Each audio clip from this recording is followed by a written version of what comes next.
we've been covering what's been going on with this entire Letitia James Comey, everybody's involved situation. Letitia James has been going back and forth with the Department of Justice, saying these claims and this indictment brought against her had no weight to it. She didn't understand why this was happening and what she's being accused of. She's innocent of. Now, on this channel, y'all know, if you're new here, you will know now that we believe innocent until proven guilty. So Letitia James, she came out and she said, the first thing I want to do is I want to say that President Trump appointed this attorney only to go after me, James Comey, and some of the others. And now the U.S. Department of Justice is clapping back and they're telling Letitia, no, Letitia, you're not going to say that because Miss Halligan is here for a reason. She's here to do her job. And that's exactly what we're doing. So we're actually going to get into their response, the response from the Department of Justice here shortly. But let's get a little update from CBS News and find out what's going on here with Letitia James and James Comey.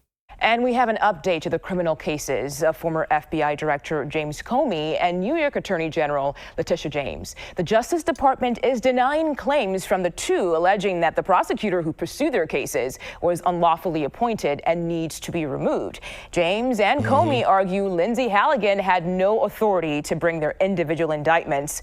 Comey is accused of obstruction and lying to Congress, while James is accused of mortgage fraud. Both of them have pleaded not guilty. Now, joining us live is CBS News Justice correspondent Scott McFarlane.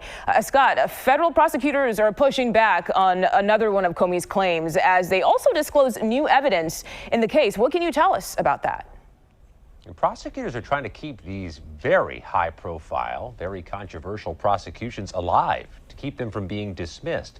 There are two different jets on parallel runways at they this won't point. Get dismissed. The case of former FBI Director James Comey and the case of New York Attorney General Letitia James. Same prosecutor, same district, the Eastern District of Virginia, but both are making the same argument as they go down their parallel runways. They're arguing that Lindsay Halligan, the U.S. attorney, was not lawfully appointed to the position by the Trump administration, and therefore, because Halligan's name's on the case should collapse and be dismissed. It should be a seismic development in all of these legal dramas.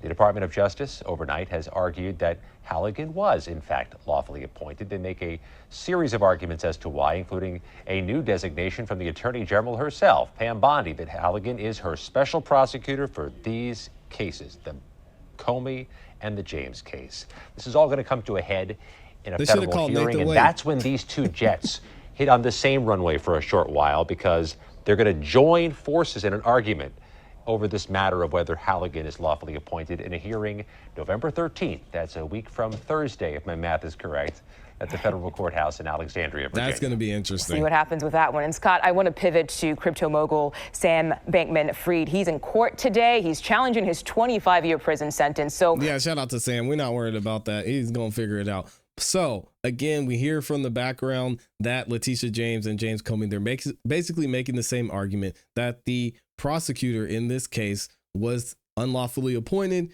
and that these charges and this indictment shouldn't have never been brought against each of them. It's even gone so far to say that maybe there were some that didn't think anyone wanted to bring these indictments, which is why they had to bring in Halligan. So let's see what the response from the United States Department of Justice has to say. They say here in the United States' consolidated response in opposition to the motions to dismiss challenging the U.S. attorney's appointment, of course, Lindsay Halligan. The United States files this opposition to the motions by defendant James Comey and Letitia James to dismiss their respective indictments. It's not happening. On the theory that interim U.S. attorney Lindsay Halligan was improperly appointed. Because defendants' arguments overlap substantially, the court has consolidated this motion for argument. The government files this consolidated response to both motions. So basically, hey, we coming after both of y'all. Stop whining. What do they say? The government will respond separately to Comey's motion to dismiss his indictment on vindictive and selective prosecution grounds, which remains pending before Judge Nachmanoff. I definitely said that one wrong. Let's go to the introduction. What do they say? Although defendants frame their arguments in constitutional terms, all agree that U.S. attorneys are inferior officers whose appointment the Constitution permits Congress to vest by law in a head of department like the Attorney General. And then they go on to talk about the U.S. Constitution and all of that, which says the sole question is whether Section 546, authorized by the Attorney General to appoint the interim U.S. Attorney Lindsay Halligan in the circumstances here, where a previous interim U.S. Attorney vacated office after serving 120 days and being reappointed by the district court. So they did the right thing. What they did was fine. The defendants claim that other portions of Section 546 impleedly, prevent the U.S. Attorney General from appointing a interim U.S. Attorney 120 days after their first interim appointment. But that is not so, they say, moving forward. The defendants also invoke that Section 546, which provides that after an appointment expires under subsection C2, the district court for the such district may appoint the U.S. Attorney to serve until the vacancy is filled.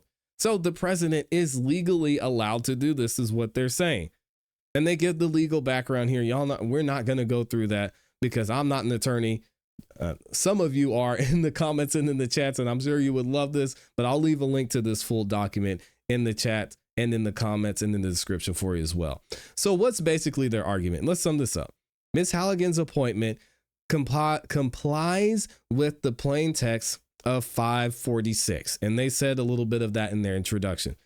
They're also saying the time limit applies on a pre-appointment basis and does not impleedly, foreclose additional interim appointments, whatever that means. So they're basically saying they have an opportunity and they're allowed to do what they did. The president didn't do anything wrong. He didn't break the law, as they're trying to say. They also say authorized court appointment U.S. attorneys does not displace the Attorney General's parallel authority from Section 546, as they mentioned before. And we'll go back through this, and I want to get to what they summarize here. And they said whatever her status was as a U.S. attorney, Ms. Halligan validly obtained and signed the indictment as an attorney for the government. She was appointed. The indictment should stand and shouldn't be dismissed. And then we'll go all the way through all 32 pages of this. And they say the Attorney General has ratified the indictments, curing any defect. At minimum, any dismissal should be without prejudice. So this is the thing I think that sticks. They're saying if you're going to dismiss it without prejudice so that we can file these indictments again. James' other remedial requests should be rejected. That's Letitia James. And then they say in conclusion here about Letitia James that James, but not Comey, requests at 16 and 17 an injunction against Ms. Halligan acting as the interim U.S. attorney. To the extent she requests relief beyond the confines of this case, that request is plainly improper. Equitable remedies like injunctions must be party specific. And then they show, and they even quote Trump versus CASA. James has no standing to seek an injunction against Ms. Halligan's participation in other cases. James' request is also improper to the extent that she seeks an injunction, a remedy that will not be appropriate in almost all federal criminal prosecutions. And then they say James may seek to disqualify Ms. Halligan from acting as a U.S. attorney in this case. That remedy, while drastic, is at least potentially available in limited circumstances. So they say she can ask, but it's probably not going to happen. Excuse me. But James' request was overtaken by events. The Attorney General has ratified Ms. Halligan's appointment as special attorney with the authority to conduct criminal litigation in this district. Because Ms. Halligan has the indisputable authority to proceed with the prosecution, prospective relief would be inappropriate. For the foregoing reasons, this motion to dismiss should be denied. And of course, that was said by Lindsay Halligan. She not backing down, and all her friends. What do y'all think is going to happen here? Does Letitia James and James Comey have some say in this? Was Lindsay Halligan appointed just to go after them? I actually believe somewhat that seems to be the case, but is it too much of a point for them to be able to say she should be removed or these indictments can't stand because of the way she was appointed. I want y'all to let me know what you think in the comments and in the chat.